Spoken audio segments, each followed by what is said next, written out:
پھر انہوں نے روشنی کا انتظام کیا، ایک لکڑی پہ تھوڑی سی آگ لگائی اور آگ جلا کے ہلکی سی اندر کی طرف دیکھنا شروع کیا تو وہاں ایک بہت بڑا سا تھیلا نظر آیا۔ جب اس نے ایک تھیلا اٹھا کے باہر نکالا اور دوبارہ اندر دیکھا تو وہاں ایک اور تھیلا تھا۔ اس نے وہ دوسرا تھیلا بھی اٹھا لیا اور وہ دونوں تھیلے اٹھا کے گھر لے کر آ گئی اور اپنی ماں کو وہ دونوں تھیلے دیے۔ جب وہ تھیلے ان لوگوں نے کھول کر دیکھے تو اس میں بہت ساری اشرفیاں تھیں۔ وہ لڑکیاں اتنی ساری اشرفیاں پا کے بہت خوش ہوئیں اور پھر اس کے بعد وہ تھوڑی تھوڑی اشرفیاں جا کے شہر میں بیچ دیں اور پھر اس کے بعد انہوں نے اپنا بہت پیارا سا بڑا سا خوبصورت سا گھر بنا لیا اور بہت ساری زمین خریدی جہاں پہ وہ کھیتی باڑی کرنے لگیں اور اپنی ماں کے ساتھ بہت خوش خوش رہنے لگیں۔ اب یہ لڑکیاں اور یہ بڑھیا عورت بہت امیر ہو چکے تھے اور سب ہنسی خوشی رہنے لگے تھے۔ انہوں نے بہت سے نوکر بھی رکھ لیے تھے، لیکن وہ ایک بات نہیں بھولی تھی کہ جانوروں پہ ہمیشہ رحم کرنا چاہیے، تو اس لیے انہوں نے اپنے پاس بہت سے جانور رکھے ہوئے تھے اور وہ جانور تھے جو زخمی حالت میں راستہ بھٹکتے ہوئے یا تو مرنے کے قریب ہوتے تھے یا پھر ان کے آس پاس کے علاقے میں پائے جاتے تھے۔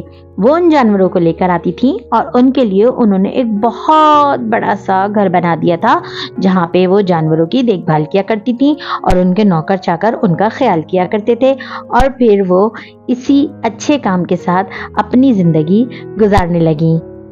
اس کہانی سے ہمیں یہ سبق ملتا ہے کہ اگر ہم کسی کی بھی مدد کریں گے یا کسی کا بھی خیال کریں گے اس کے برے وقت میں تو اللہ تعالیٰ ہمیں اس کا صلہ ضرور دے گا، جیسے کہ ان لڑکیوں کو دیا، اور پھر وہ لڑکیاں بہت امیر ہو گئیں اور خوش خوش رہنے لگیں۔